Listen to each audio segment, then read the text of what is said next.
Welcome, everyone, to a very special episode of our podcast that none of you know exists yet because we haven't released it yet. But it is called Closer Than a Brother. And this is it's from the Lion's Den. It's a Lion's Den podcast. Good Lord. And we are coming to you from our home parish, St. Mark's Coptic Orthodox Church here in Sydney, Australia. And we have some very special guests here tonight. So we'll get them to introduce themselves. Jess, we'll start with you. I'm Jess. I work at Exodus as a counsellor. I've been a counsellor for 14 years and counting. Addictions has actually been a very big specialty of mine. Can't promise to know everything, but I will try and answer these questions as best as I can. Tamar. Hey guys, I'm Tamar. I've been a counsellor at Exodus for like 2 months. Nice. But I have 12 years of experience in addiction and child protection and family counselling. So, yeah. Fantastic. Mark, welcome back to the podcast. Thank you. My name's Mark. I'm a doctor. I'm a cancer doctor. I have no experience in addiction whatsoever, other than my own addiction to sugar and cycling. So I think I'm here as the patient, not as a commentator. We're in big trouble if that's the case. And Tad, I'm addicted to fitness. Good Lord. He's laughing way too hard. Hang on. Why don't you believe that? This is actually really hard. Like, Yeah. I don't know. That's not a good thing. Shut up. Yeah, I was going to say that Adel will watch many this and things. it'll take me down. All right, so I'm addicted to fitness. That's about it. Let's go. Yeah. All right. So this is the third part of the series that you guys. Who are have been you? doing. My name's David. Okay. So you guys have been doing a series on Captured or Free about purity of heart and about different things, possibly having a hold on our heart and things that can lead to addiction that we all know about, drugs and drinking and things of a sexual nature and all of that, gambling, things like that. So all of those good points. And I'm going to throw it straight to you ladies from Exodus, just drawing on your therapeutic background. Could you just give us a bit of an explanation about how the dopamine pathway does affect addiction broadly, and what sort of things can put someone at risk to coming into problematic use of gambling or drinking and alcohol and even sexual addiction? What can put them at risk? Mm-hmm. Me first? Okay. So I guess dopamine, as we know it, is the pleasure hormone in the brain. It's a chemical that gets released. So for something like an addiction, when we're partaking in that, whether it be gambling, alcohol, drugs, sex, whatever it might be, that chemical in the brain gets activated, which means that when you're engaging in that behaviour or that substance, you feel a sense of pleasure when you're doing it, which ultimately, to your second question, leads you back into it. So if you feel good or you've got that feel-good hormone being activated, it's naturally going to make you want to go back into that rhythm of feeling good. And we're then trying to seek that pleasure consistently within the addiction itself. Yeah. Tamar, Oh, I'm answering the same question. yeah, go for it. I have nothing to What add what to she what said. Jess said. Just contradict her. That's what this is all about, right? No, I think I just want to touch on like this younger generation. I think dopamine is a massive issue. Obviously with technology, we have very easy access to everything. So naturally we've created imbalances from such a young age. So that pleasure hormone is like raging from like as old as like 4 if you have an iPad kid or whatever that looks like. So that definitely impacts eventually everything becomes boring and you go for the next thing and then that becomes boring and the next thing and it's just like a never-ending pathway. Could I jump in and just ask 2 Please. questions? I guess the first question is, presumably food can do the same thing? Yes. Definitely. I disagree. So it kind of leads on to my next question. Why do we have that pathway? Why do we have that reward system that can lead us down these paths of addiction? What's the rationale for it? Look, I don't think it's always all bad. You know, dopamine doesn't always have to be viewed in a negative light as though it's only leading us towards, you know, the wrong thing or the thing that's going to steer us away from, you know, what we should be doing. I think in the likes of, if we liken it to smelling a cookie or a donut or whatever, it increases that pleasure hormone and it makes us react and it makes us want that thing more so. So it's not always a negative thing. To answer your question, I guess I don't know why we've been given this pleasure hormone, but I guess in terms of sort of gratification and a sense of feeling good and a sense of pleasure, I think naturally that's what it provides us. And it's important for us to feel good. It is important for us to have some sort of pleasures in life. It's important for us to activate the dopamine pathway, but ensuring that we are activating it in the right way and keeping it, I guess, restricted or in a sense constricted, so we're not overutilizing it or utilizing it in the wrong ways. Yeah.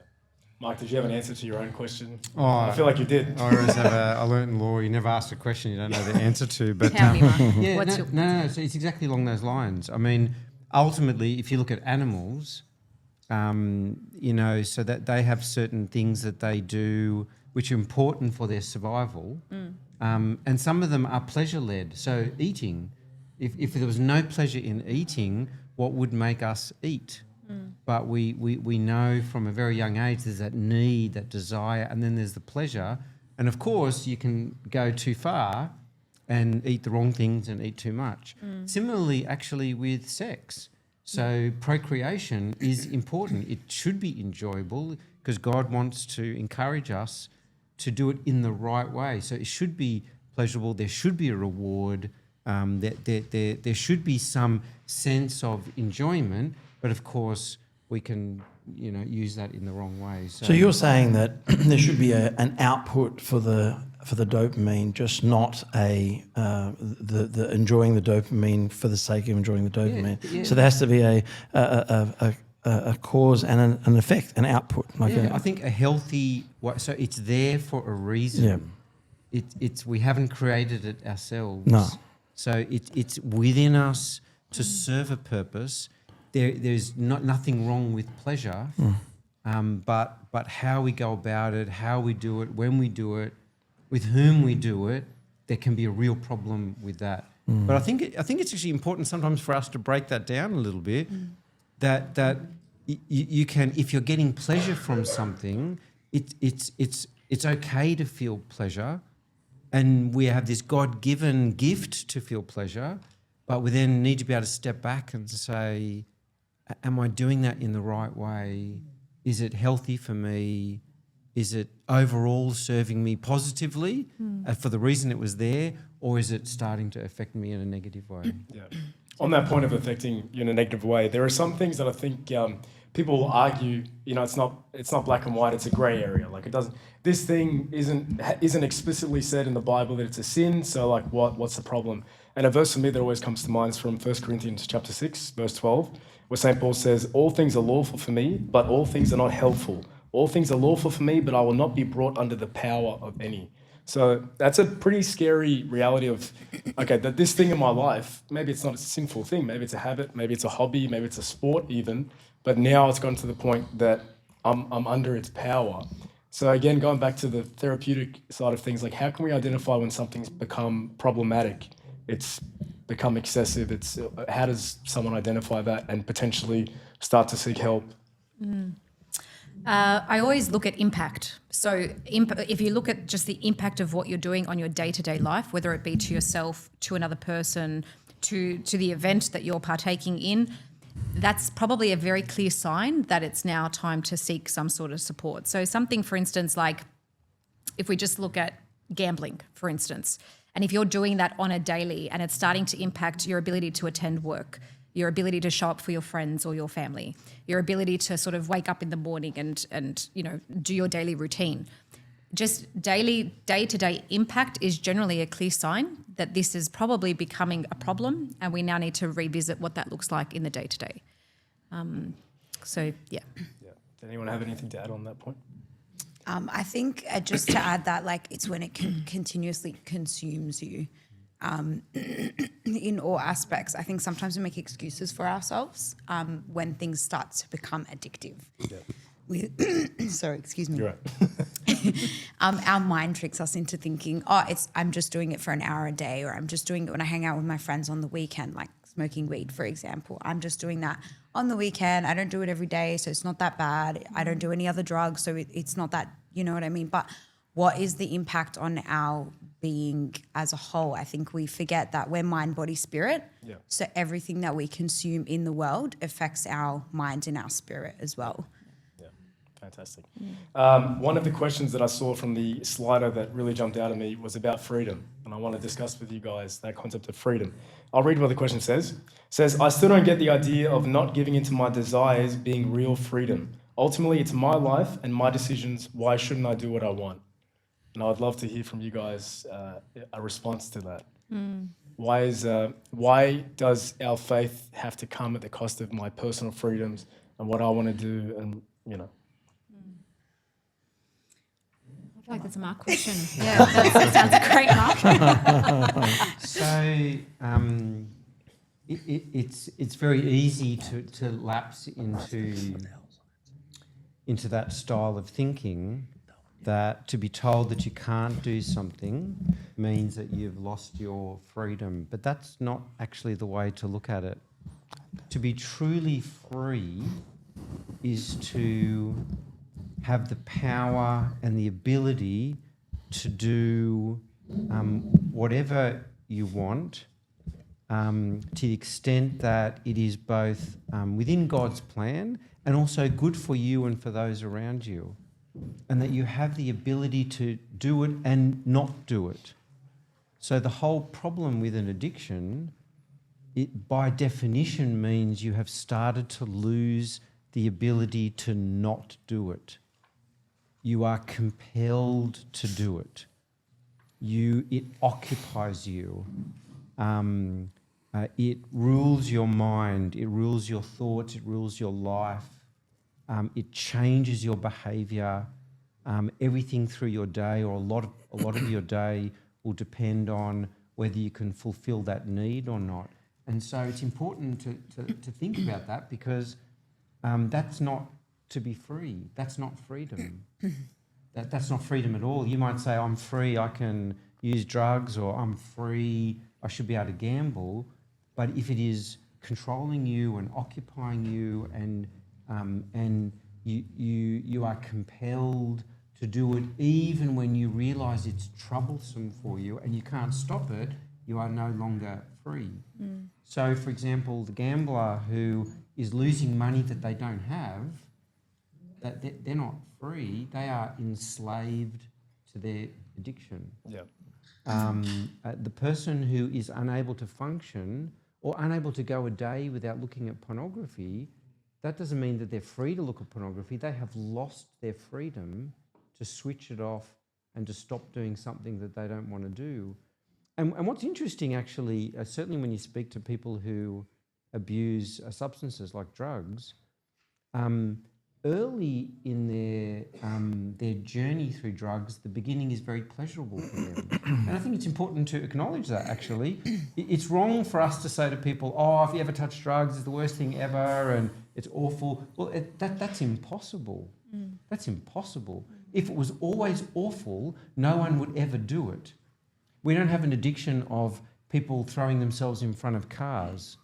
Or studying maths. Or studying maths, yeah, that's right. So we don't have that, because it is awful and no one would do it. But things like drugs, alcohol, cigarettes, vapes, gambling, they all come with a sense of pleasure, certainly at the beginning.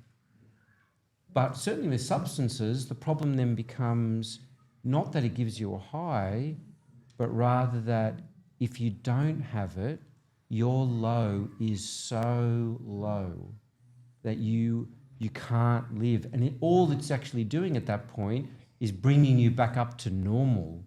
You need it in order to be normal, in order to feel normal. It's no longer giving you pleasure. It is just trying to extract you from hell on earth in order to get it. And so that's not freedom.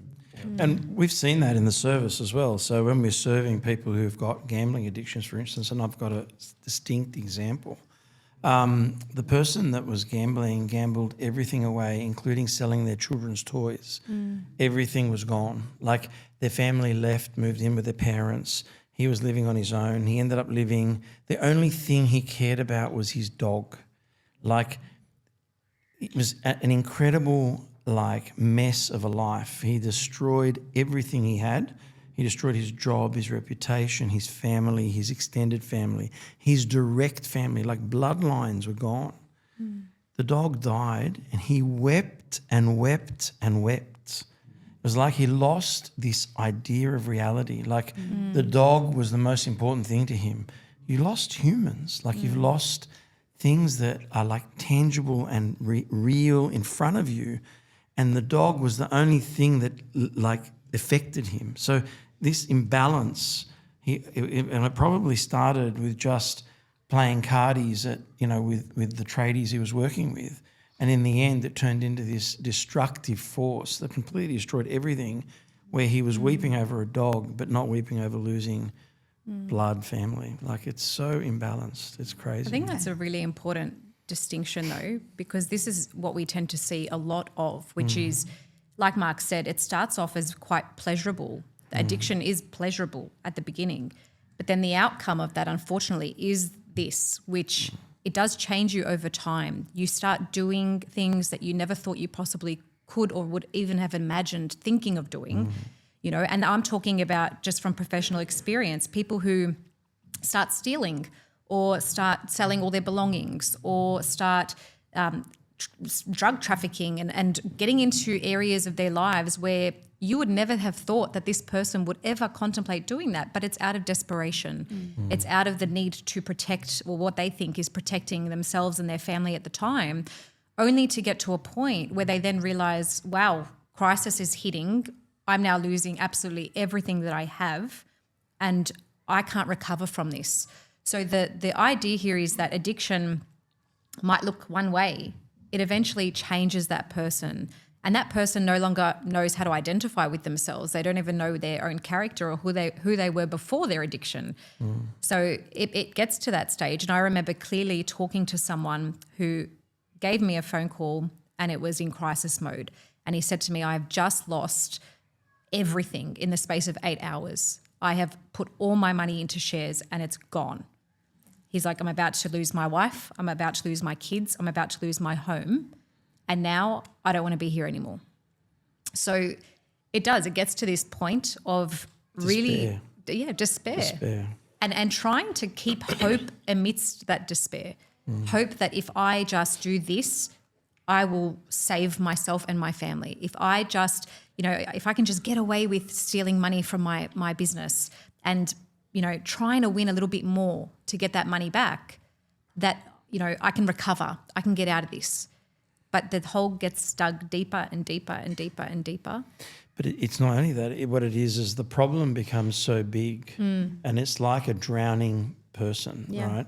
And when they're drowning, they don't realise they're drowning. So what they're doing is they're thinking, I can fix this. Yes. I can fix this. Yes. So what they do is they just sit there and they grab anything that's in the way and they end up dragging it down as well when they didn't have to. Like it's like a similar issue where I know someone who was going through a massive debt problem, like a debt problem, and then selling families' assets and selling and painting it in a way that it was a positive thing, not a negative thing. Yeah.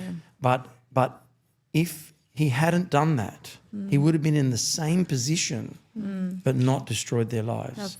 But he did it thinking that the little amount that he could have taken from them could have solved the big problem that he created. Yeah.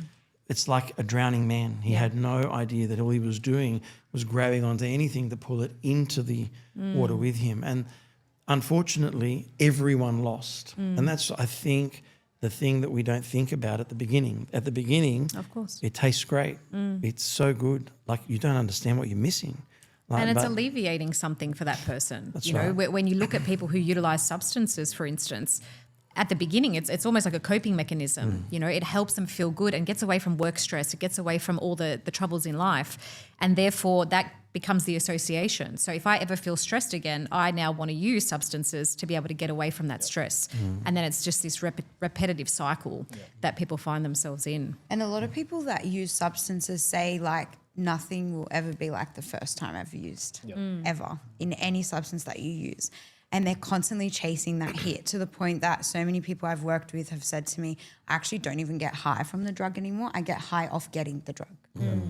Like calling my dealer and meeting with him. Like, and that's crazy because you're not even, the chemical reaction's not even, but the dopamine hit is so intense just going to get that it surpasses everything else that they're feeling on that drug. Yeah, 100%. And we will come back to dealing with the negative emotions because that's a really important point. But for anyone thinking, all right, I'm not smoking crystal meth, I don't have a gambling problem, I haven't sold my kids toys, I think the bottom line is that principle, like you can't escape that. And our Lord Jesus Christ said that himself. It's a law. In John chapter 8, verse 34, Jesus answered them, most assuredly I say to you, whoever commits sin is a slave to sin. So it doesn't need to be one of these big ticket items of addiction.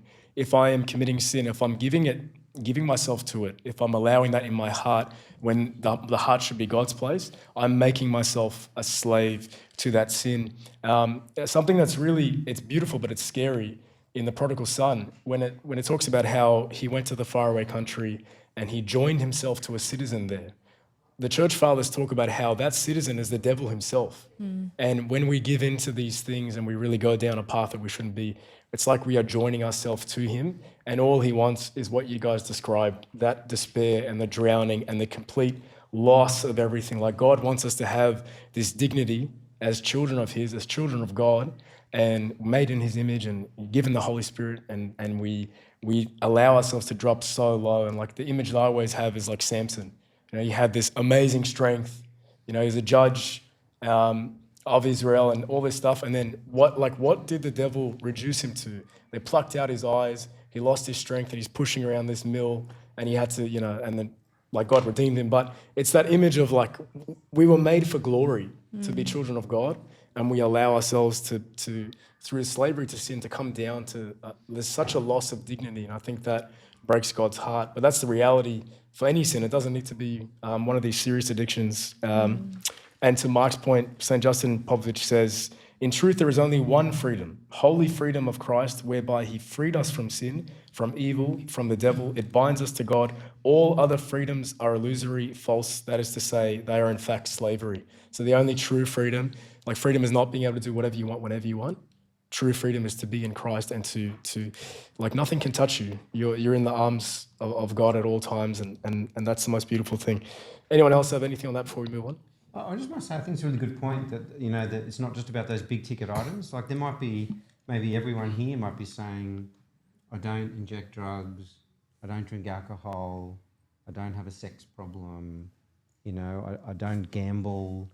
But actually, how many of us here feel that real urge to turn your phone on every 10, 15 minutes?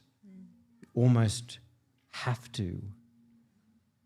And when you can't, as soon as you can, like let's say you've said throughout the liturgy, I don't touch my phone. Like maybe you've made that decision and good on you. But what happens when there's that moment, as soon as you can, is that the first thing you do?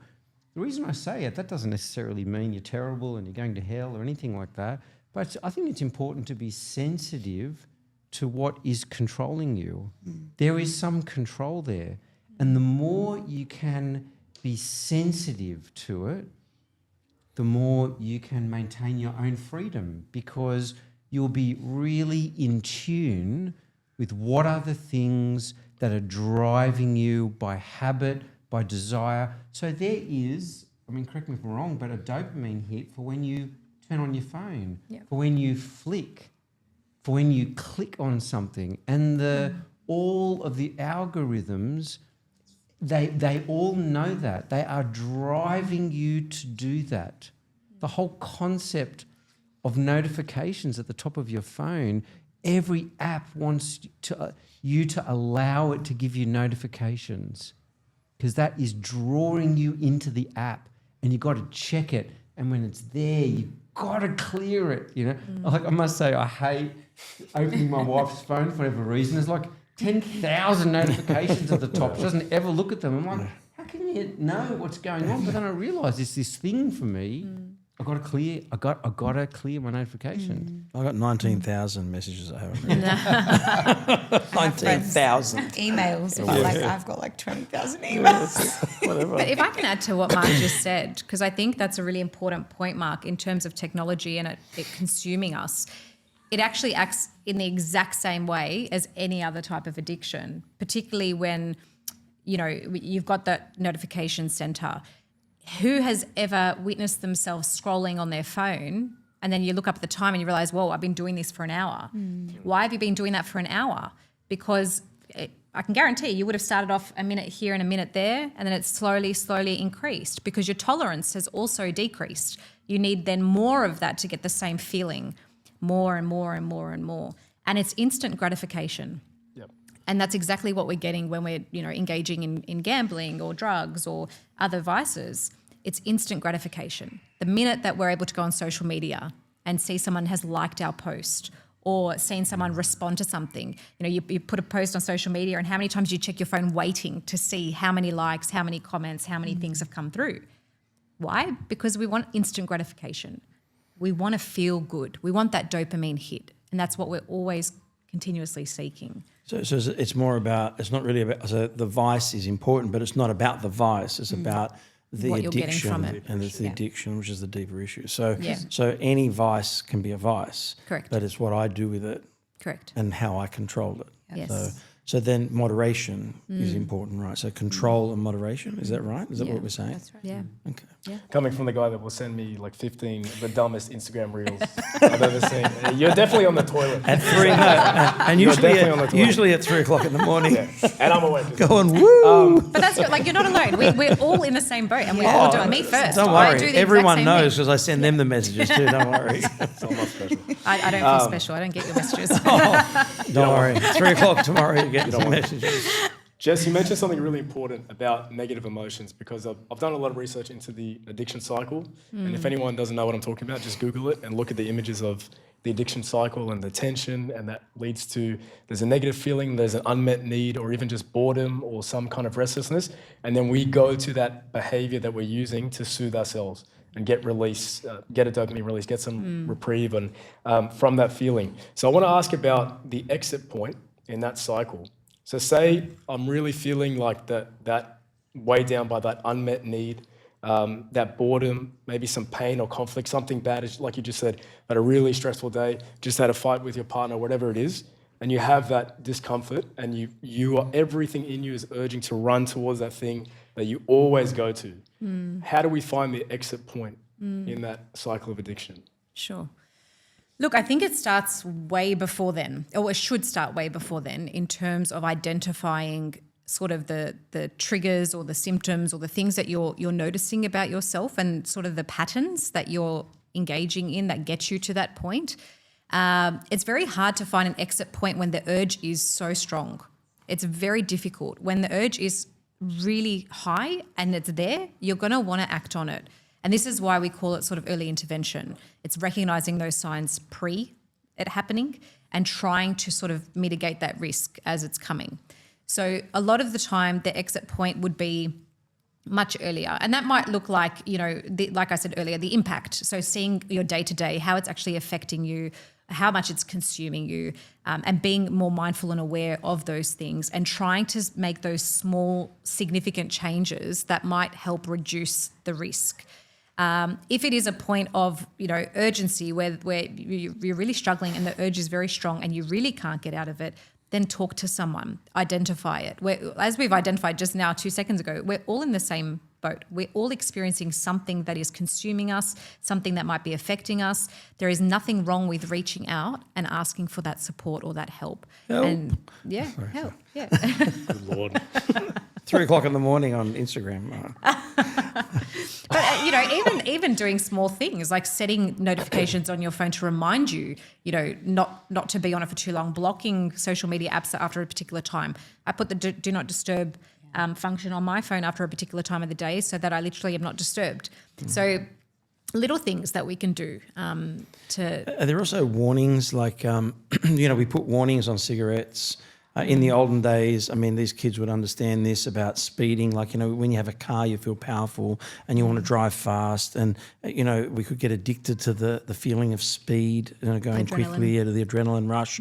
And then in the olden days, I mean, you know, in my era, what we used to have is these graphic TV ads. Do you remember them? Yeah. Like these ads of cars that would be just driving really fast, really cool music in a ute, and then all of a sudden down the road, the car is smashed and he's getting out of the car and he's just going, wow, and he's killed someone. Yeah. We don't have that shock mechanism anymore. Like we don't, like you know, I know some people who recently have lost their licenses, and I wanted to show them these videos and say, guys, look at these videos. These are crazy. Like it what it does, I think it helps you with that pre-warning or that, you know, because what you're doing is you're visualizing what could happen. Yeah. And I don't think we do that enough. And that's, again, an addiction to something that's so quickly consumed that I don't think about what I'm going to do next. You know? So it's the consumption, the quick consumption. And it's like eating lollies all the time. I just don't think I'm doing it anymore. I'm sick of it, but I don't know why, right? And it's like, well, you need some steak, man. Like, you need to eat proper meat. But again, is that something that you think that there's sort of pre-warnings and things, like, are we responsible for that? Am I responsible? Is the government responsible? Is the church responsible? Who's responsible for those pre-warnings for people so that they can prepare themselves or see it coming down the road before it happens, or before I'm in the addiction or whatever it is? Help me out. Look, I think for me, firstly, I feel like I'm doing a lot of the talking here, but, you know, one more thing. I do believe that we've become a very numb society. I feel like phones have definitely done that to us, where we've kind of switched off from. One of the main things that comes to mind, and something I hear a lot, is it won't happen to me. And this concept of, you know, I'm exempt and you know, I've got that shield of armor, nothing's going to happen to me, God will protect me, you know, whatever the words are that we use. And then that becomes, well, then it's not my responsibility, you know. And so I do feel like everyone is responsible. We all need to work collectively to change this dynamic. It's not just on one person, but we have a choice in every single moment, in every single decision, in every single thing that we do, to choose something that's going to have, you know, a better outcome than the latter. I don't know if you want to add anything. No, I can keep going. No, I agree with you. Like, I think I often think back, and there's so many things I wish I never did in my life, because it changed so many experiences I had. Like, great, because yes, I have a life experience, but what did that tarnish in order for me to come to this point? So much, and it affected relationships and family and so many things. And I think it's really important to also think about what's the root of our addictions. A lot of the time we're ignoring our emotions, family problems, any kind of trauma, relationship breakdowns, failing at school, whatever it might be, right? There's so many things that trigger our point of use. And I think we're all responsible, especially as friends, to say, hey, like, I don't think you should be going to have a drink, or I don't think you should be going to hang out with those people, because I know you're going to do this habit with those people. And you might hate that friend, but really they'll save your life in the future and you won't even know it. That's an important point, because I think if we're honest about what's driving my behavior, like, why do I want to go to this place? Why do I want to be seen here? And why do I want others to react to me like the way I'm wearing, whatever I'm wearing and stuff like that? It's like it's often driven, if we're honest, by that validation. We're seeking something from that environment, those people, and that's why we're associating ourselves with them. And we're trying to get affection and validation from places that we absolutely shouldn't. And Henry Newen writes something really beautiful about that. He says that we are like the prodigal son. Every time we search for unconditional love in the world, you can only get that from God. If there is, and like going to attachment theory with childhood issues and things like that, if there's an attachment deficiency and someone is constantly yearning for affection, they've never had a secure,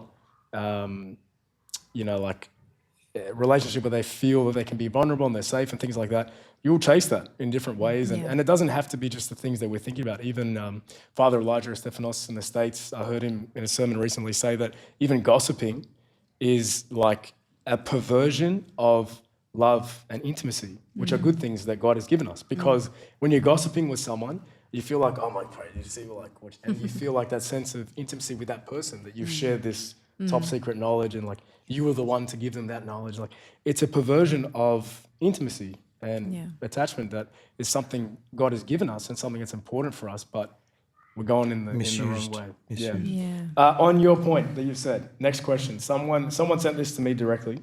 They said, I know I need to change my friendship group, and if it wasn't for them, I wouldn't be doing what I'm doing. But if I'm honest, I feel like my friends from church are boring. That was the question. So I don't think this person is alone. What advice would you guys give to this person that, like, they've clearly identified, I got to get rid of these guys, but everyone at church seems like such a space cadet and they're boring and whatever. You are, What Dave. would you guys? I'm very boring.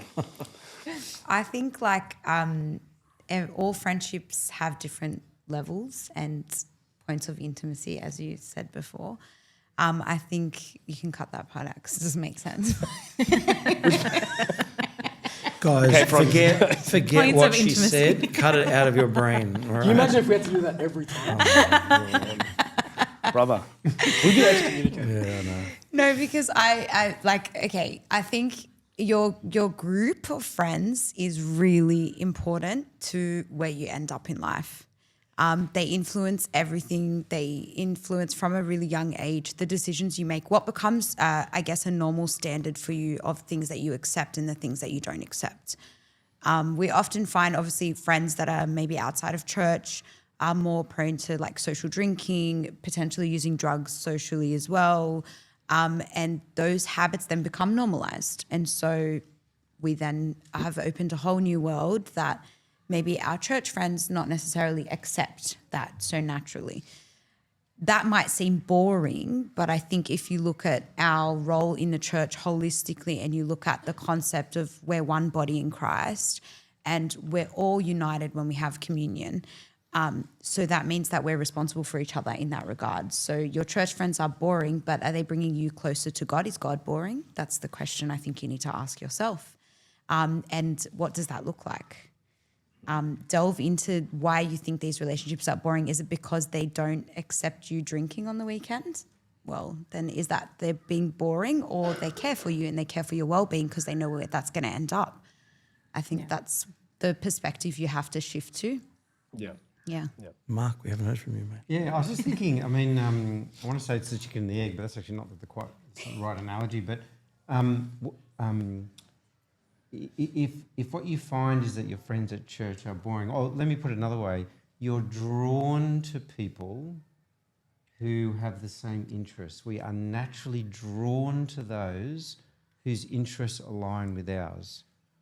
If there's something that like really excites you to talk about, and you want to talk about it, like it's super enjoyable, it's on your mind, there are all these things you want to discuss, you are drawn towards those with whom you can have those discussions. It's natural. That's normal. You know, when I'm preparing for a cycling event, my wife doesn't want to know. I don't call her and say, but my mates who I'm cycling with, just throughout the day, we're texting and calling and you do this, did you see that? And we're planning and... You need to take Tad with you. Yeah. So Especially downhill. So it's a natural thing, yeah. Downhill. He's like, yeah. So what I mean to say is it's a natural thing. Terrible. Stop laughing, it's not funny. You know, if you love the NRL or a sport, you love to talk about that sport with those of whom they have the same love. That's natural. And so when it comes to are your friends at church boring, I think then what we're actually talking about is that your interests at the moment are not overlapping. Your interests are different.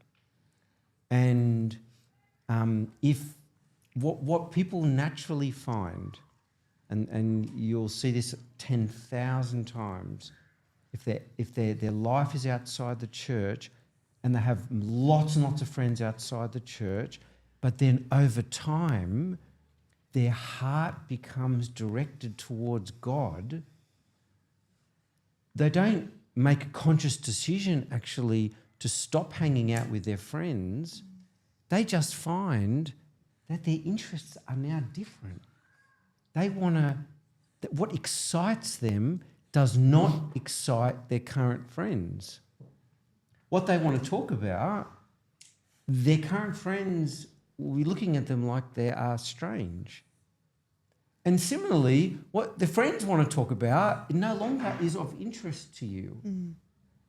And there will just be this natural progression away from one friendship group and this natural entry into a different friendship group where your interests align. So what I would say to a person who says, oh, you know, my friends at church are boring, I guess the issue is that's normal perhaps to feel that way when you're on the journey towards God, because your interests as yet are not really fully aligned. And you can't rush that.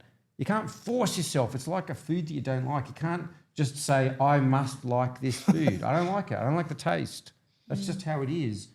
But over time, just if you focus on the Lord, you will naturally find that that's where your home is.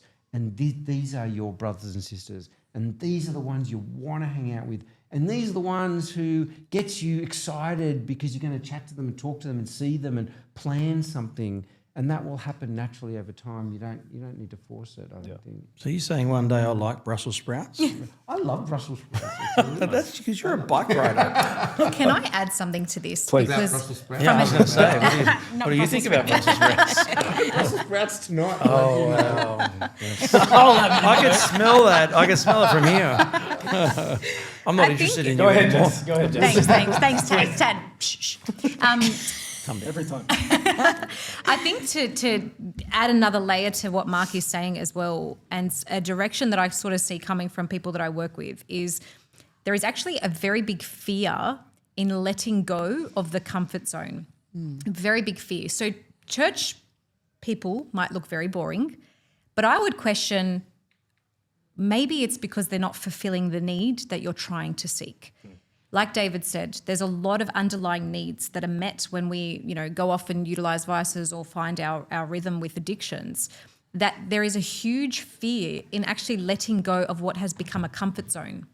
These friends that you're hanging out with outside of church have become your comfort zone. They've become a place where you can do freely and express freely and not be judged or, not feel like you're going to be judged, whatever it might be. So then to say to yourself, I've now got to reconnect in a congregation with church people who present boring, who we know aren't really boring. There's a lot there that can be, enjoyed.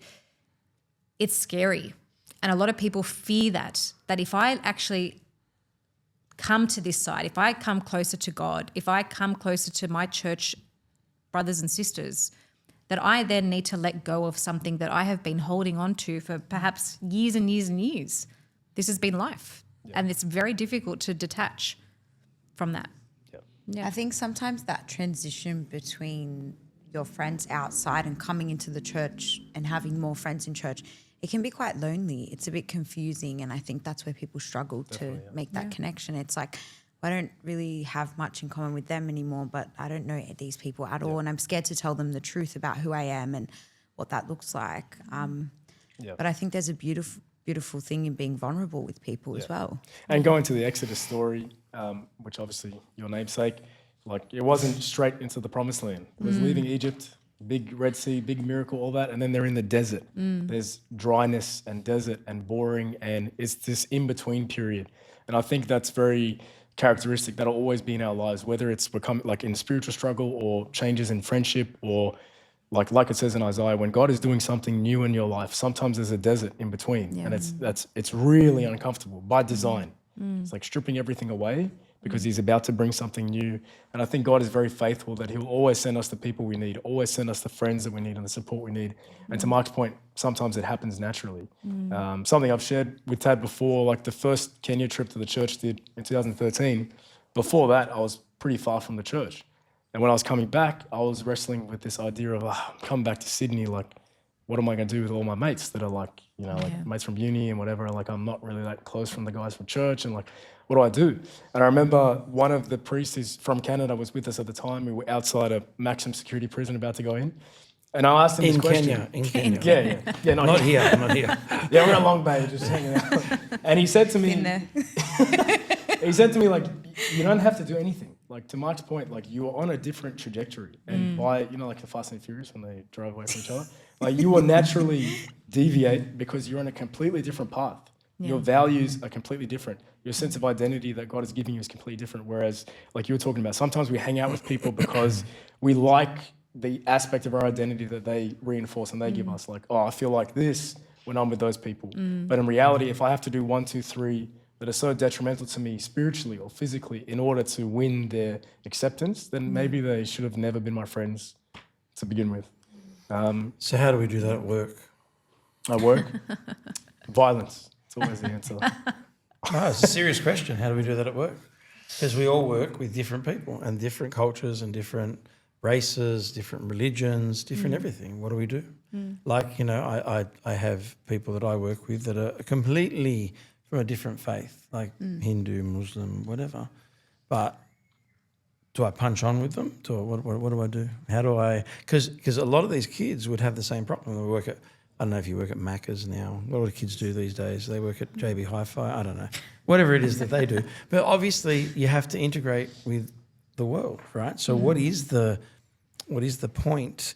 How do I smoothly integrate like that? I understand what you're saying in regards to the migration of myself from worldly to godly. But what do I do about the world? Because I still have to live in it. So that's a question to you guys. That's a good question. Yeah, I think God made us to live in that, right? Like we should be that example at work. I'm not saying going and Bible bash people, obviously. Oh, damn There's it. a time and a place to have certain conversations. But I think it's just simple things that you can model, like not swearing at work or not going to drinks every Friday, Saturday and Sunday because that's what they do, or doing cocaine because that's what they do in the corporate world. Like, you know, you don't have to partake in the world. You can still be present in the world. And people used to know at work, I'm Christian, take Friday off, you know, do this, do that. No shame. Doesn't change who I am. I'm still really good at my job. Just because I'm Coptic Orthodox doesn't mean I can't do my job, right? So I think it's about understanding that you have a purpose at work in doing God's work as well. And it's just holding your space for being Christian, I think, anyway. Yeah, I think one other thing to take on as well is, I mean, like we're saying, we should be the aroma of life to those who are living. But also, actually, as you'd know, there are so many people that you meet in your work and through your work who they don't share the same faith. They may not be Christian at all or of a different religion, but actually they have qualities that I'd do anything to have those qualities. Amazing integrity, extraordinary work ethic, compassion and generosity, lack of being judgmental. I think actually it's very humbling for us. We should engage with people in a very humble way. I think not be their brothers, as we read about. We're not called to be their brothers. We don't find them as our soulmate. But there's so much for us to learn and to take from those whom we engage with day to day. Prashant Vedya. Huh? A Prashant Vedya. That's a guy I worked with. Oh, right. He was actually my boss. And I promised to God, I'm going to tell you this story because it's funny, right? Because I'm dumb in this story, but it's okay. There's this lady and she was just annoying the death out of me, and I'm trying to deliver a project and she's just getting in my way. And I'm getting annoyed with my boss. I'm saying to my boss, this woman, I need to take her out. And he's not a Christian.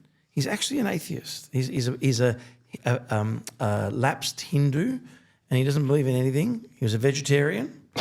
But he looks at me. Where is this going? I know, I'm just saying, he looks at me and a he lapsed goes, vegetarian. No, he eats vegetarian. He's a vegetarian. He doesn't eat meat. But his lapsed son's, carnivore. yeah, he's a last carnivore. Anyway, he goes to me, Ted, I'm surprised that you feel like this about this lady.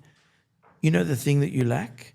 You lack an understanding that every person deserves a job, just not necessarily the job they're in. Make it work. He's telling me. I went back to my desk and I'm stunned. I'm going, this atheist just told me how to be a good Christian. Like he's kicked me in the pants. And he's the nicest bloke, the nicest boss I've ever worked for. Like he's actually, to this point, to this day, he's retired and everything, but I still stay in contact with him. And he's still happy clappy Tad. Yeah, I'm still a happy clappy Prashant. No, he's a very top bloke, very nice guy. But you're right. You can learn from everyone. There's not a person on this earth you can't learn from. And God sometimes puts you in that position for you, Of course. not necessarily for them. So I agree with that. Sorry. No, it's very good. Babble on about Prashant. Very lovely. Jeez, where do we go from here? All right, it's a big question, but I don't want to spend too long on it. Too bad. I think I'd be remiss not to ask this. What is the importance of keeping our sexual purity? Everyone looks at Ted. Don't look at me, you're bro. Yeah, look at me. You'll maintain your sexual purity. Normally, we're in the studio. It's the first time we've been in front of an altar. Give us some grace. Give us some grace. Hey, keep that in. That stays in. After you just said the most ridiculous thing. That stays on the podcast. Everyone gets a photo of Tad on the way out the door. Just a pop on the... Oh, dear me. I showed you a photo of him holding the pod promise icon, and his hair was like this. And they looked exactly the same. It's the best Tad photo. is your screensaver. Like I can see it now. Yeah, every time you think of it. Nope. Someone answer the question, please. Someone answer the question. All right. Well, that was a good enough answer for me. Keep going, yeah, guys, please. A serious answer. I can speak a bit to that. So, I was saying to a few people recently that I never understood the verse where St. Paul was trying to say to people, don't commit sexual sins. And he said, every sin that you do is something outside your body. But he said, sexual sins are sins that you are doing to your own body. You are damaging yourself. Every sin is external to you. But he said sexual sins are different. They are internal. You're doing it to yourself. You're damaging yourself. And I never understood that. I never didn't make sense to me. I thought, how is stealing or being violent against a person or swearing different from a sexual sin? Like they're both sins, they're both wrong, they're both rejected by God, they both need repentance. How is it different? And I've been doing a lot of reading. Most of it is around, pornography, but it applies in every other sexual sin, that when you are sexually impure, there is damage that you are doing to yourself and your future sexual enjoyment. So I think to take a step back, God made sex. He designed it. He created it. He thought up of the whole thing. He made all of the neural and hormonal pathways to enjoy sexual intercourse. It is his design. We have this wrong thought that it's unclean and the devil, and it's not. He created every single part of sexual intimacy, and he made it to be enjoyed. He didn't make it to suffer for not using it. But as with everything that God makes, he makes it to be used in a certain way, which is healthy. And everything the devil does, he does it for you to use what is good in the wrong way, such that it is unhealthy, unhelpful. And so with sexual purity, it's actually a way of saying, save that sexual joy that God has created for you, save it for the right time. And if you bring it forward into the wrong time, you actually are damaging that future enjoyment that he has prepared for you. Some of you may not accept that yet. Some of you may think, well, doing something now is not going to make me enjoy it less later. That's a topic of discussion for another night. But I can tell you there is no end of evidence that those who get the timing all wrong and lapse into sexual impurity over and over and over again, year after year, they are drawing down on their future sexual enjoyment, having it now, cheaply, and they are really damaging their future joy. So why maintain sexual purity? Because it's good for you, because it will overall give you more enjoyment over the whole of your life when it's done in the right way. Those who are sexually pure really reap the rewards later in life. And so do it because it's good for you. We've got about 10 minutes left, I think, till we get kicked out of here. But I want to go back to gambling because I think it is a big issue. There's a very close friend of mine that's a lot older than you guys, which unfortunately he's been struggling with gambling in a very problematic way for more than 8 years now. When I say struggling, I mean like in one weekend, he can lose like $60,000 in one weekend. And I called him and I'm like, hey man, we're doing this podcast thing at youth meeting. What would you like me to tell the younger guys? And he goes like, tell them my story, like tell them what's happened. So I'm going to do that because he's told me to do it very, very briefly and then just get your guys' No thoughts. names. Yeah, obviously. Just saying. His name's Tad. His name's Tad. The guy's name. Just protect the innocent. Protect The way he started was just at uni. And he would basically, like his mates would take him to like the little machines and he's putting like 30 cents at a time. That eventually grew to like $10 at a time, $20 at a time. That $20 his mum was giving him for parking at uni. And he was at UTS, so there was a light rail that went straight to the casino. So he started going to the casino a little bit. And then when he was 18 years old, he won $200,000. And he told me that destroyed my life. That one big win destroyed my life because that was when he was 18. And like for the last 8 or 10 years, that's what set him down. And he said to me, like, make sure you tell them, like, I'm very smart. I'm very he did accelerated 4-unit math, like got a very good ATAR, like he had like his whole life ahead of him, like, and he is genuinely one of the smart. He's way too smart for his own good. And he was telling me like how this has destroyed him. And he's going to the casino a lot, so they gave him the diamond card. And then he's hanging out in like this deluxe room with like all these old Arab guys. And they come up to him and they start lecturing him. And they're like, what are you doing here? Like all of us, like he lost his wife. This guy just sold his car. That guy lost his house. Like we lost everything. Like, what are you doing here? And then he looks at him. He's like, but you guys are still here. Like you're telling me that while you're in this room gambling right now. And they're Arabs. What's that got to do with anything? I don't know. You mentioned it. That's what I'm asking. Yeah, Old Arab. I'm telling the story that you told me yourself. Okay. He started his own business when he got older, which was very, very, like God really blessed him. Like in the first year, he made like $1 million. And I've seen these numbers. Like I don't know why he shows me, but sometimes he shows me. I've seen his credit card. And he was telling me like, tell them that $1 million, like I've got nothing to show for it right now. Like it's all gone. It's all gone. And he was saying like, it just started from that little thing, like everyone's like, oh, I'm going to go have a slap, I'm going to do this, I'm going to do that. And he's telling me like, make sure you tell them like, don't go that one time.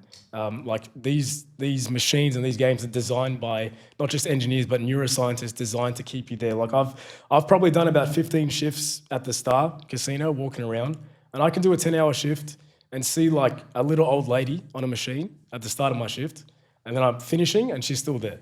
Like it doesn't discriminate. It's not just young guys and whatever else. Like gambling is a truly terrible and destructive addiction, and I'm sure you guys will touch on this, but especially because it's so easily hidden. It's not like a heroin addiction or whatever else, or you're a drug dealer, or I don't know, you look like Tad. Like those things are very hard to hide. But if you have a gambling problem, Looking like me is really hard to hide. yeah, like you can't hide Tad in the church. But if you have a very serious gambling problem, that not only can it be very easily hidden, but you can lose absolutely everything. And he was saying like, even if you win, God will never bless that money. Like you can't cheat You can't cheat God. And he even was quoting to me from Genesis chapter 3, verse 19, where God, he curses Adam and Eve and tells him, by the sweat of your brow you will eat. You'll eat by working hard and doing honest work. And again, in Proverbs, it says that it's a blessing to eat from the fruit of your labor, to work hard for your money instead of taking it from another way that can absolutely destroy you. And like no one's ever safe. And he was saying like, people that smoke a deck a day, like they didn't start by buying a deck of cigarettes. Like someone offered them a cigarette at a party. So one of their mates gave them whatever. They never thought that they're going to be smoking like 2 decks a day. And that's what he was saying. Like tell them, don't go that one time. Even if you win, that could be the win that destroys you. And he can walk the talk because at 18 years old, winning $200,000, like put yourself in that situation, like you're probably thinking like what you would do with it and stuff like that and how good it would feel. Like this addiction is so cruel. It's such a cruel master because like even when you lose, I have to go back and win that money. I just lost 200,000. I have to go back and win it back. And like you guys would have a plethora of stories about that. But I just wanted to bring it back to gambling for a little bit. And if you guys have anything to add on that. I think you hit the nail on the head, but I think it is one of those very silent addictions, something that doesn't often get seen unless you're physically seeing that person sitting at a machine playing or gambling on tables or whatever they might be doing. And it is, it could take one big win for then the thought process to start kicking in, all that gambler's fallacy terminology, if I've done it before, I can do it again. Or you might lose that $200,000 in 2 seconds and then think, I've got to make that money back, and then it kicks in. You've had 10 losses. By now I'm bound to win, so I'm going to take that 11th shot. So there's a lot of this internal narrative that starts forming, and that's essentially the instigator to continued gambling behavior, this belief that I'm in control. And like David said, if you're looking at simple electronic gaming machines, they are designed by psychologists and mathematicians. They are designed to be working against you, not with you. And if no one's watched the documentary Ka-Ching, I would strongly recommend watching that documentary. It goes into the ins and the outs of how these machines are established and exactly how they work, the random number generators, and how literally even the mathematician himself is saying, I've designed it in a way that you're not going to win. I've designed it. I have done this. So it's literally that. And I think with gambling, it's as quick to win as it is to lose. And you're not just losing the money, you're losing all the additional things outside of that, because we know that ripple effect starts happening. And then you're trying to sort of save yourself and you kind of think that you can do it, that you're in control and you want to believe that you are. But I can guarantee you're not. And the amount of people that I've seen, I've worked in gambling, I worked for Gamblers Help for a very long time, close to 10 years, and every story was the same. How many of them, from your experience, started with like sports bet and things like that? Yeah, majority. So a lot of them were pokie machines, but then you had sort of the young guys, 18 to 25, who were predominantly sports betting, horse betting, and maybe table games as well. But yeah, there was a lot of people. And it doesn't discriminate. It could be anyone, when you're older. Like I had people elderly who would come in a grieving state, had just lost their husband or wife and had only just started gambling. Why? Because they're isolated, because they needed an outlet, because they needed something to do. They were bored. Okay? So it can happen to any one of us. And the idea is that one punt or that one bet or that $1, yes, it can turn into hundreds of dollars, but I can guarantee you're not going to walk away with any of that money, because the next day you'll go back and you'll try again and you'll try again and you'll try again, which is exactly what's probably happened to this guy. Yeah. Yeah, it's pretty. I remember 6 or 8 years ago, and there was a paralegal in my office, and she was putting a sports bet on for an NBA game, and she's like, "Oh, you watch basketball?" I'm like, "Yeah." She's like, "Oh, tell me whatever," and I was like, "Okay, LeBron's going to give you this many points, this many rebounds. This guy's like trash, blah blah." Like, gave her a few things. She put in a multi, and it came out was like, I think it was like $2,000 or something like that.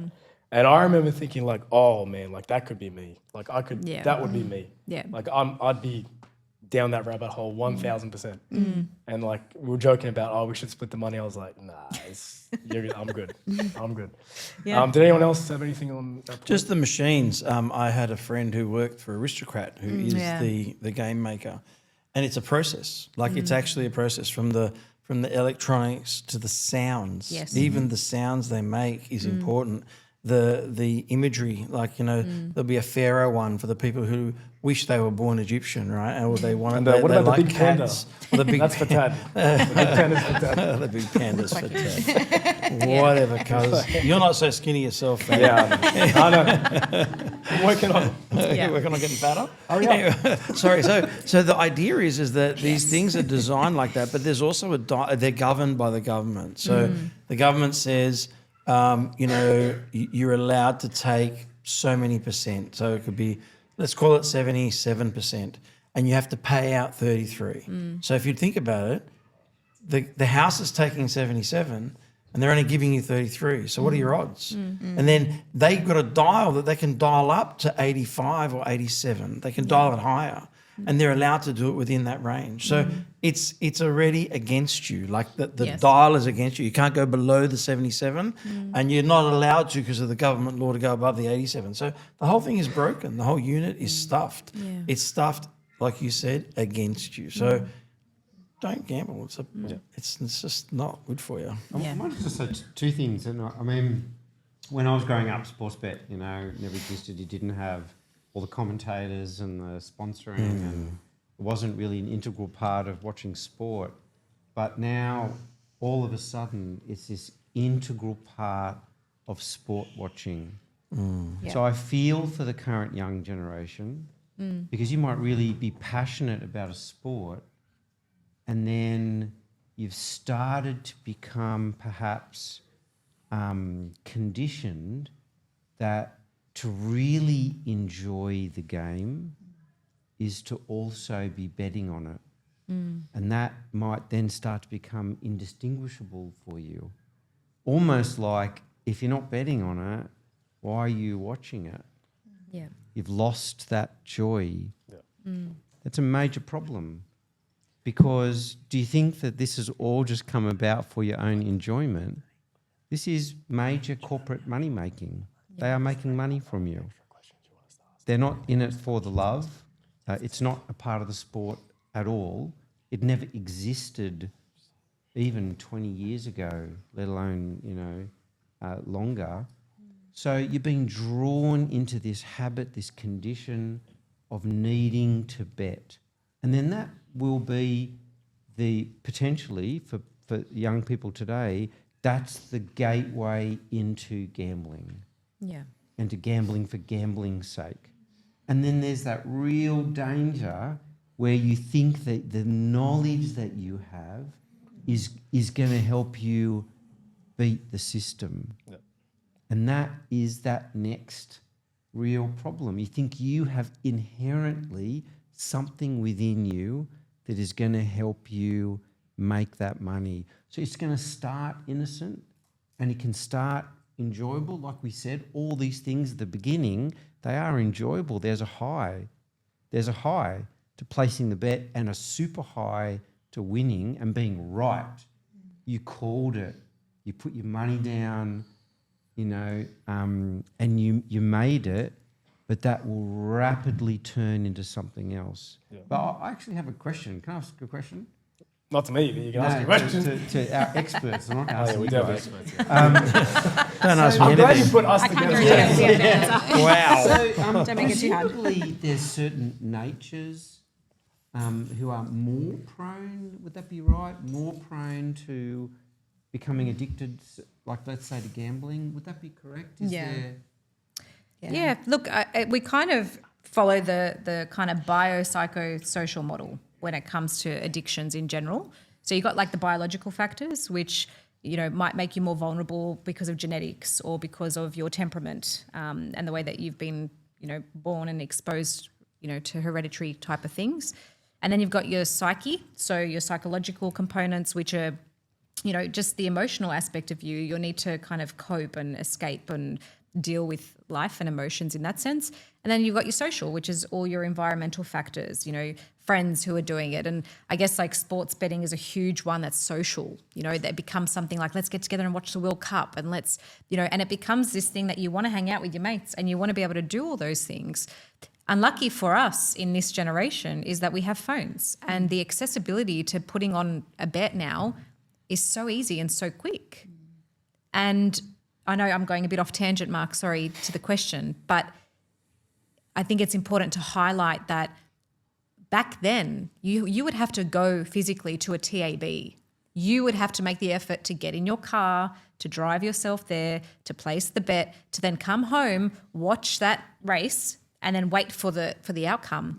If you survive the visit to the VTAB, Yeah, exactly. have you seen who's in there? People who look like me. 50 tags with BBs in there. But definitely the nature of a person, some people naturally are more susceptible to these things because of their temperaments. I think, correct me if I'm wrong, ADHD is also a really big trigger. Sometimes it can be like a perfect storm. Yeah. And someone can sit at the machine for hours and... Yes. Yeah. Yes, absolutely. I A lot think- of mental health issues as well. Yeah, sorry. I think also like environment at home, upbringing. Like upbringing. a lot of people I've seen, they just watch their parents do it, and so it was normal, whether it was drugs or gambling or whatever it may be. Like no ice addict ever came and said, I chose to do ice. It was that they grew up watching their parents do that, and then they tried it when they were 16 and they were hooked for the rest of their life. So I think that's something as well, is to be aware of like your home environment it's important and it molds us, but we also have a choice to pick and choose what we do with that. And we have a lot of information now when we live in a world where we have access to so many things to make ourselves better, not to be the same. I think to improve what we have in the past, to be a better church and to be a better like generation that's coming, and for our children. Like I definitely every day I think about my son and I think I want to do everything I do is for him because I want to do better. I want him to know this is not okay because I know how bad that can be. I've been there. I don't want him to make the same decisions as me. Do you know what I mean? So I think we're always trying to fix that, and we I have think no that's a great- excuse. That's a great way of looking at it though, because I think right now we're so focused on our own bubble. It's like, what are we doing today for ourselves right now? What do I need? But think about it 10 years later. Think about your actions. What are the repercussions that are going to come from what you're doing today? Because you don't know it now, you won't see it now, but you're going to feel it in time. And a lot of the time when I'm working with clients, that's exactly what I hear is if I knew what I knew, if I would have changed my actions, I would have done something different. So start that process of thinking. If my actions today are this way, what impact is that going to have in 5 years' time, in 1 year time, in 2 years' time? And start thinking ahead of yourself. If you want to get married, if you want to have kids, if you want to do all these things, then what behavioural changes or actions do I need to put in place today for a better outcome in the future? The leaders of the youth meeting have granted us a little bit more time, which is Oh, good. thanks. Because I want to ask you guys more questions and learn more from you. Not for me. I'm getting out of here. Yeah, you can go to the toilet and send me some reels. You mentioned family and Reels of what exactly? I don't want to know. I can show everyone. I'm waiting. what you I'm said. going to wait at 3 o'clock when I'm up with Isaiah. Hey, Dad, where's my reels? You Send don't me a want to see message. I'm so old, I don't even know what a reel is.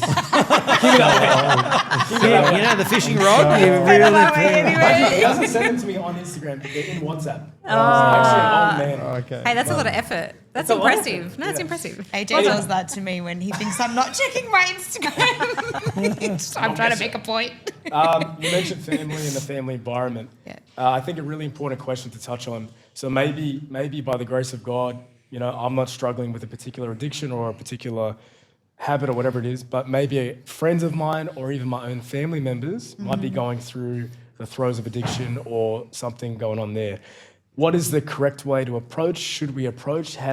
What is our role as the friend or the family member in that situation? I think it's really hard. Often we get stuck in this, we bombard people, especially in our family. Like, let's look at our family, mum, dad, siblings, right? we're quite critical of each other. We live in each other's faces every day. We see things that other people probably don't notice, friends don't know about. And we carry that and we think, I need to tell my brother he can't do this, like, because I can see the future and I can see where that's leading him. But whether my brother or my sister or my parent, whoever, my husband, my son is ready to hear that is a completely different story. Yeah. And I think with the cycle of addiction, I find, like, I used to work in child protection and we used to remove people's children. And often we'd go in and I'd be like working with this family for a large amount of time, day in and out, day out, trying to help them, trying to get them to rehab, all this stuff.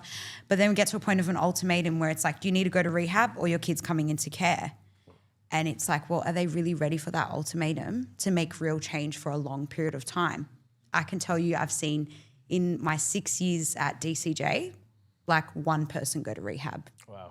Right? So that's crazy, really low statistic. And it's because people have to be ready to create change.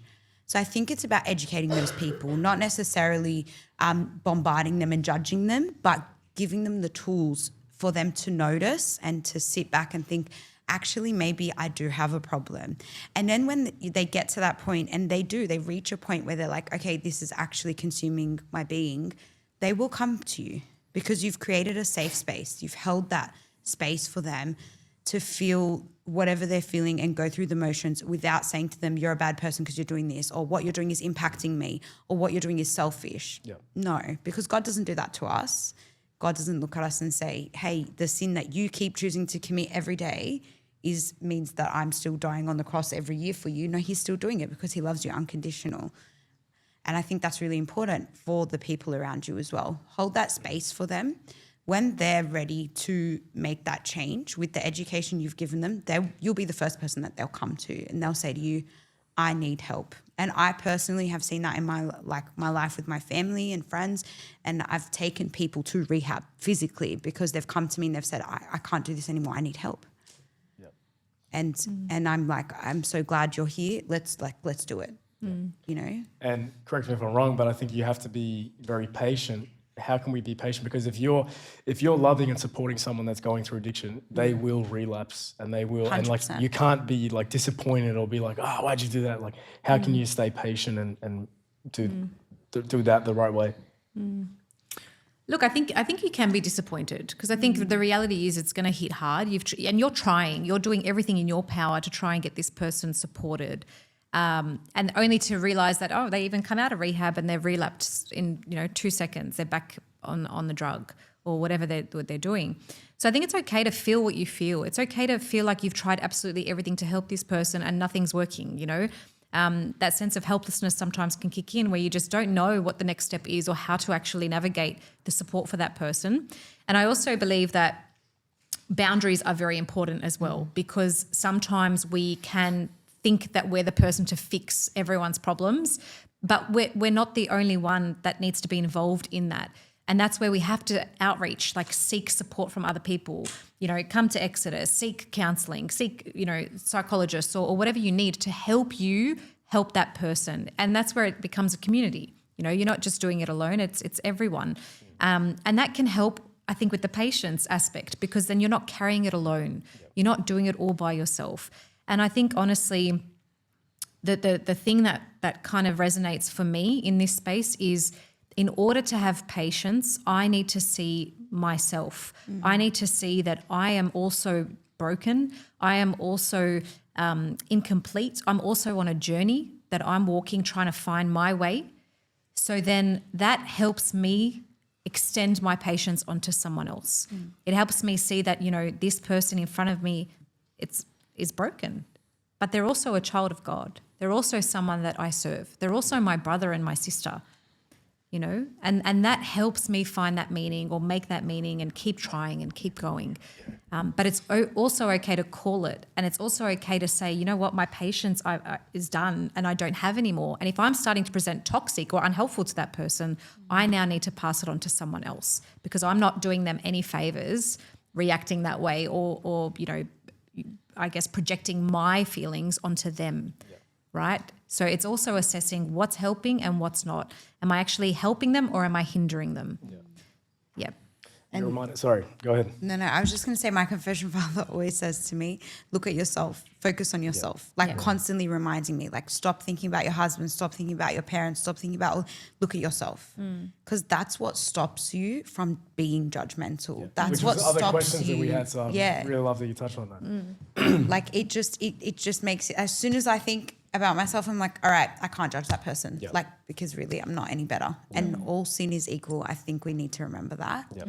Obviously, exposed sin is a lot harder to face because we're human and we see And we're it for what it is, and we're Yeah. impacted by that physically, emotionally, mentally, in all aspects. But if we do look at God and we look at sin, all sin is equal to God. Yep. Doesn't make a difference. It just what it reminded me is. of something that the big boss of Exodus said to me years ago. And she said that it's not enough. Like you need a network of people. You do. need like 6 people. Yeah. And like especially someone trying to find their way back to the church, and they're facing judgmental eyes, and they like you talked about with friendship, that there's an adjustment period, and like everything is changing from the inside out. You need a network of people. And she also said to me that you have to be a fireman. Like you have to wear a fireman's suit because they're going to hurt you. Yes. Like you're trying to help someone, they might kick you in the head. And like that's how they reward you for trying to help them. And something that I learned the hard way is that there's only one savior. You can't save someone. There's one savior. Yeah. And our job, the weak vessels that we are, is to love people. Definitely. I'm not sure if we have time for, we don't have time. We don't have time. Anyhow, we'll wrap up. We'll go around. Can you guys just give us a short message of hope? Wrapping up some of the ideas that we spoke about, or if there's someone out there that maybe they have lost their purity in whatever way that might be, because it's not just sexual purity, just a message of hope and something for us to end off with. Start down this time. I need some thinking time. The Lord is bigger than any problem that you could possibly imagine. He is more powerful. He is more loving. He's more accepting.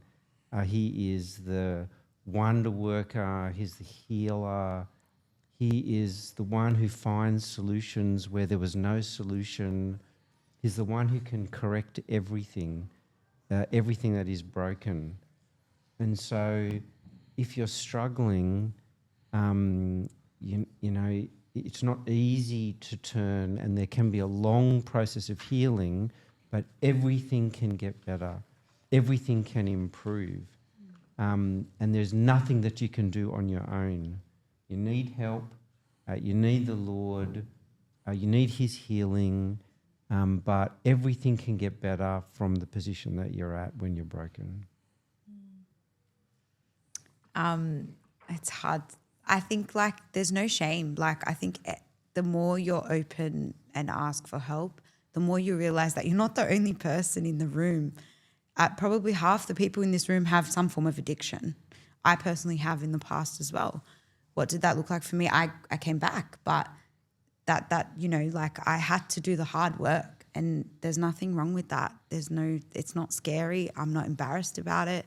It made me who I am today. It made me good at my job because I understand, I can empathize with people. I can say, hey, I know exactly what you're feeling. I've been there, and we can go through this together. And the other thing is pray. Like prayer, it's I know it's such a like churchy thing to say, but seriously, like even if you don't mean it, it works. It works. Even if it doesn't come from inside, it works. God is hearing your every battle. Even if you're on that poking machine and you're praying, he will hear you. So pray for yourself and for everybody else around you, because everyone's battling things silently.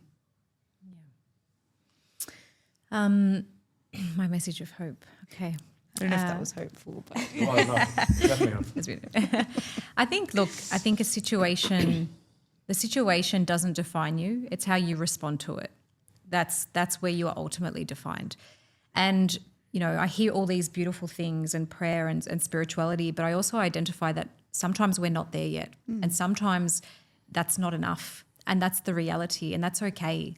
But there will be someone there for you. And if it's not God just yet, just think of someone in your life that has made you feel safe, or that has opened up their heart to you at some point, and go to them, because the hope lies with them, and they will be able to direct you. They will be able to guide you. And if it's not someone you know, then there are services like Exodus. There are other services out there who, I always say I am someone for someone. I would rather you come and tell me all your problems and talk it through than to carry that alone. And, it honestly would be doing me a disservice, and I'm sure many of us in this room a disservice, if you were carrying that alone and not opening your heart and not talking about it. So don't deny your loved one the privilege of being able to help you. Don't deny someone the honour of being there for you. And that the hope comes in knowing that you're not alone, that every single person in this room struggles with something. They struggle with something. And just to know that, I think, is the best thing. Daddy, you awake? Sorry, did you say something? Yeah. Usually he falls asleep at this point in the recording. I needed to go to the toilet 10 minutes ago, but I'll say a quick look with every. What's wrong? Say your thing. Say your thing. What, toilets? Or? Toilet. With every That's the with every sleep or night, there is a morning. So our hope is that with every death, there is a resurrection. That's what we believe. So if we don't believe that, then that is what we believe. With the death and the crucifixion, there is a resurrection. With every night, there is a morning. So be hopeful that there is another day. Nothing is lost. We can start again tomorrow. We can turn over a new leaf and we can give it another go. And there are people out there who are ready to care. That's it from me. I'm going to the toilet. And I would just say that God has, by design, by his grace and his amazing compassion, he wants us to be, as Henry Newen says, wounded healers. So we might have been through things, we might have experienced that, and God gives us the resurrection and he makes us new again and he restores us greater than we were before. And now we can be a light to others because you have been there, and there's always hope. All right, that was our discussion. Thank you, Mark, Tamar, Jess, Tad. Thank you, guys. Thank you guys for coming. We still don't have an outro. All right, I got something as well. All yours, We're done. Nina. Go. We're done.